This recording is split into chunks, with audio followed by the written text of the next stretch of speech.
Bismillahirrahmanirrahim. Assalamualaikum warahmatullahi wabarakatuh. Apa kabar teman-teman sekalian? Semoga kita semua dilindungi oleh Allah Subhanahu wa taala.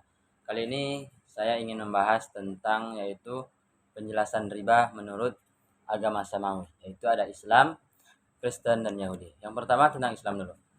Menurut Islam sama-sama kita ketahui yaitu riba dalam Islam merupakan perbuatan yang dosa dan dilarang keras praktiknya oleh Allah Subhanahu wa taala. Larangan ini langsung disampaikan oleh Allah Subhanahu wa taala di dalam Al-Qur'an surah Ali Imran ayat 130 yang berbunyi, yang artinya, wahai orang-orang yang beriman, janganlah kamu memakan riba dengan berlipat ganda dan bertakwalah kamu kepada Allah Subhanahu wa taala supaya kamu mendapatkan keberuntungan. Nah, di sini telah jelas dijelaskan oleh Allah Subhanahu wa taala bahwasanya memakan riba itu hukumnya adalah haram bagi kita umat Islam. Kemudian bagaimana sih pendapat tentang agama yang lain, agama Kristen? Nah, sekarang pandangan riba menurut agama Kristen. Menurut umat Kristen, memakan riba haram dilakukan bagi semua orang, tidak terkecuali siapa orang tersebut, dari agama apapun, baik dari kalangan Kristen sendiri ataupun non-Kristen. Nah, jadi riba bukan hanya diharamkan di Islam doang, jadi di agama Kristen juga diharamkan.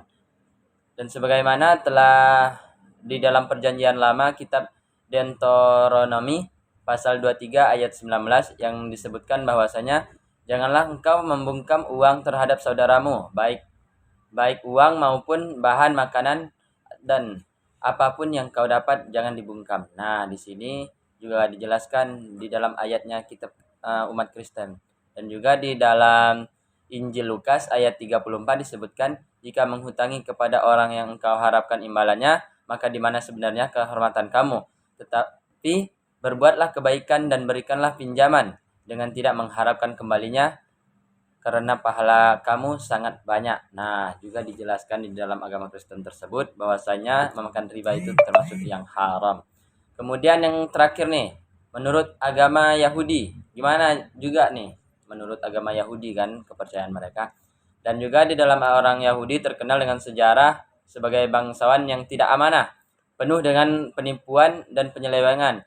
Tidak heran jika mereka membuat tafsiran yang menurut hawa nafsu mereka terhadap kitab Taurat, bahwa pengharaman riba itu ialah di antara orang-orang Yahudi saja dan tidak diharamkan kepada umat-umat yang lain. Nah, kalau di Yahudi berbeda sendiri. Di dalam agama mereka hanya mengharamkan bagi agama mereka saja. Jadi dapat diambil kesimpulan antara tiga umat ini, yaitu riba haram menurut pandangan umat agama manapun.